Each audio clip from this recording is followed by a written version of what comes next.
Bismillahirrahmanirrahim. Uyg'urcha duo.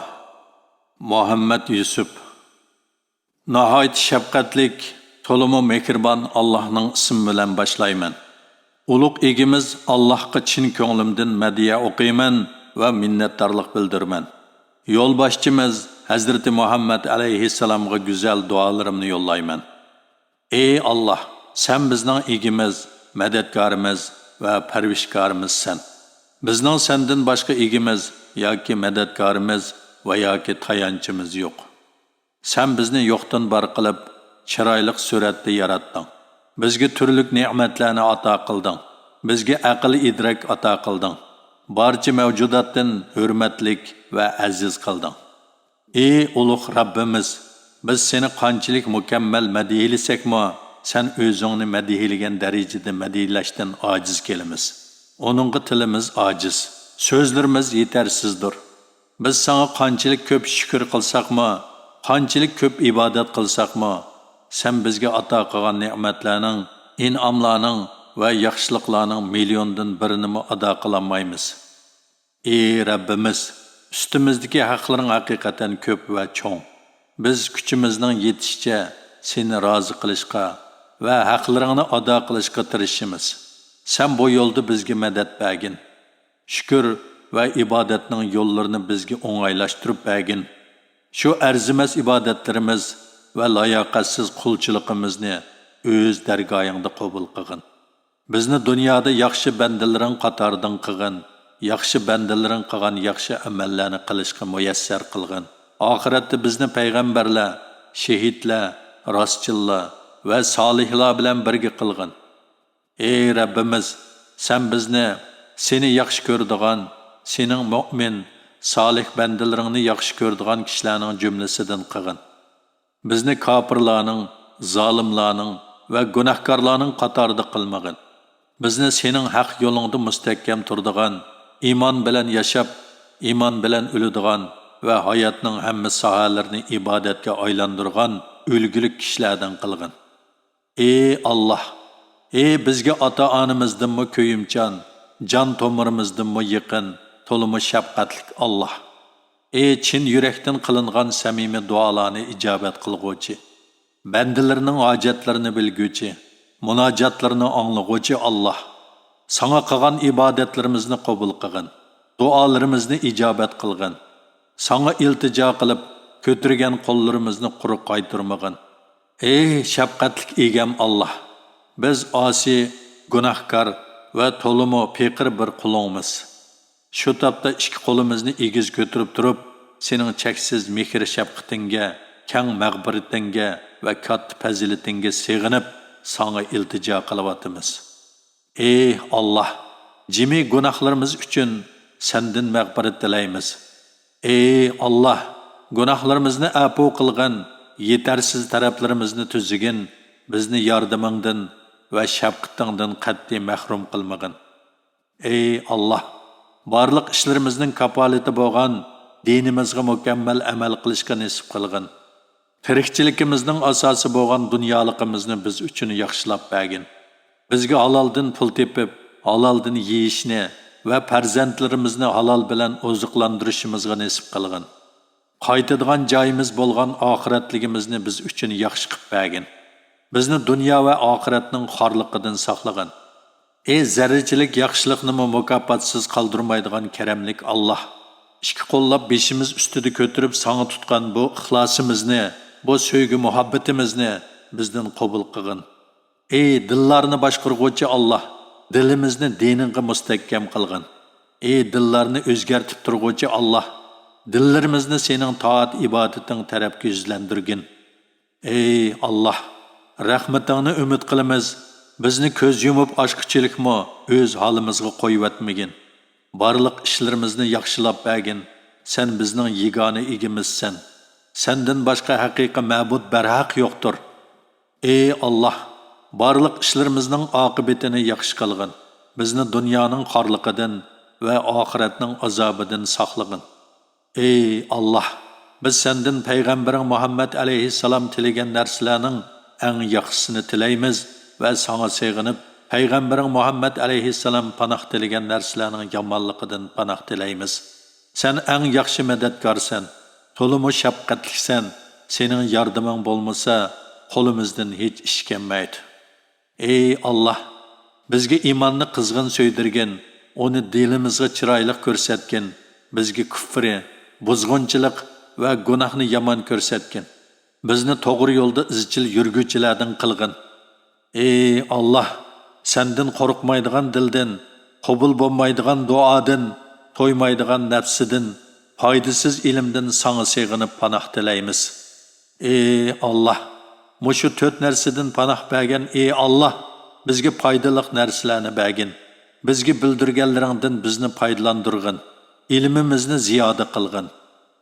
Ey Allah, sendan bizni rahmatingga erishtirdigan, mag'firatingga muyassar qiladigan amallarni, barliq gunohlardan saqlanishni, jimi yaxshiliklarga erishishni, jannatga muyassar bo'lishni va do'zaxdan yiroq bo'lishni tilaymiz. Ey Allah, har qanday gunohimizni mag'firat qilgaysan, har qanday qiyinchiligimizni hal qilgaysan va sen rozi bo'ladigan har qanday hojatimizni ravo qilgaysan. Ey shafqatli qilguvchilarning eng shafqatligi Allah, shafqatingni bizdan ayamagin, bizni yo'laksiz tark etmagin. Ey Allah, sendan qaytmas iymon, tugumas ne'mat va mangulik jannatning eng yuqori qavatida Muhammad alayhissalomga hamroh bo'lishni tilaymiz. Ey Allah, bizga haqni haq ko'rsatib, onunga ergishishni nasib qilgin. Bizga botilni botil ko'rsatib, onundan saqlanishni nasib qilgin. Ey Allah, sen haqiqatan gunohlarni mag'firat qilguvchisan va mag'firat qilishni yoqtirsan. Bizning gunohlarimizni mag'firat qilgin. Ey Allah, bizga ato qilgan ne'matingning uzilib qilishidan, bergan omonligingning o'zgarib qilishidan, tuyuqsiz jazolashingdan va barcha g'azablaringdan sana seg'inib panoh tilaymiz. Ey Allah, g'am qayg'udan, bexillikdan, qo'rqinchoqlikdan, ojizlikdan, o'rinlikdan, qarzdorlikdan, dushmanning g'olib kelishidan sana seg'inib panoh tilaymiz.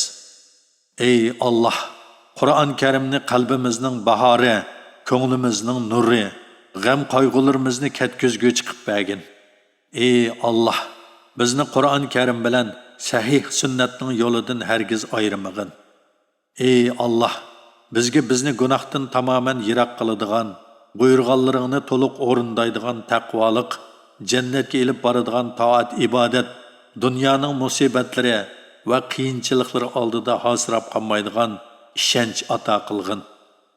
Ey Allah, sen bizni hayot qoldirgan muddat ichida bizning ko'zimizni, quloqimizni va barliq a'zolarimizni saq qilgin. Bizga zulm qilganlardan intiqomimizni elib bergin. Dushmanlarimizga qarshi bizga yordam bergin. Bizni dinimizdan ayirmagin. Bizni dunyolikning g'amini qiladigan, uningdan boshqasini bilmaydiganlardan qilmagin.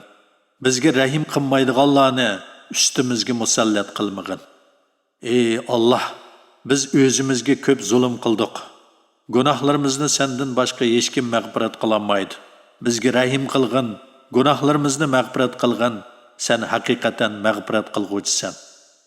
Ey Allah, seni yod etishimiz, sana shukr qilishimiz va sana loyiqda ibodat qilishimiz uchun bizga madad bergin.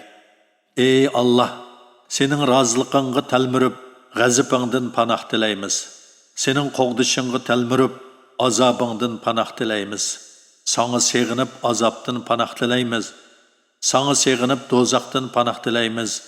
Ey Rabbimiz, biz seni sen o'zing ta'riflagandek mukammal ravishda ta'riflashdan ojizmiz.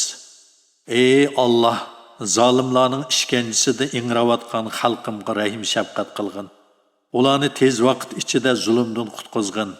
Dinsizlikqa va axloqsizlikqa zo'rlayotgan sabiy farzandlarimizning oppoq qunduzdek pok dillariga iymon va hidoyatni o'rinlashtirish fursati bergin. Ularning kelajagini bizlarninkidan yaxshi va parlaq qilgin. Ey Allah, biz sening oldingda gunohkormiz, xalqimizning oldida aybkormiz. Biz vafosiz, qora yuz bandalardan bo'lib qoldik. Gunohlarimizning naqadar og'irligini bilamiz. Chunki biz erkin dunyoga chiqib olib, aslimizni unutib qoldik. Bu dunyoning do'zaxida kuyayotgan xalqimiz va kelajagi nobud bo'layotgan farzandlarimiz uchun hech ish qilolmadik. Biz g'aflatda yotdik. O'zimizni o'yladik. Xalqimizni asdan chiqardik.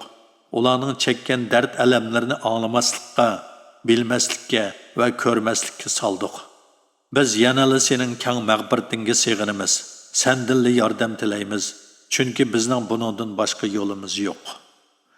Ey Allah, zamonimizning pir avvallarini o'zingning ibratlik jazolashiga havola qildik. Ularni butunlay tarmar qilib atgin. Razil maqsadlarga yetkazmagin. Ularga ot va Firavun qavmlarining kunlarini ko'rsatgin.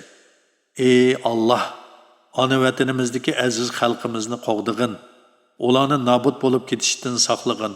Ularga rahim qilgin. Ularga kuch-quvvat, sabr, toqat ato qilgin. Ey Allah, sana qo'lni ko'tarib, dard alamlarini va tilaklarini anglitishga imkoniyati bo'lmagan ashu aziz xalqimizni sana topshirdik. Ularga sen ega bo'lgin.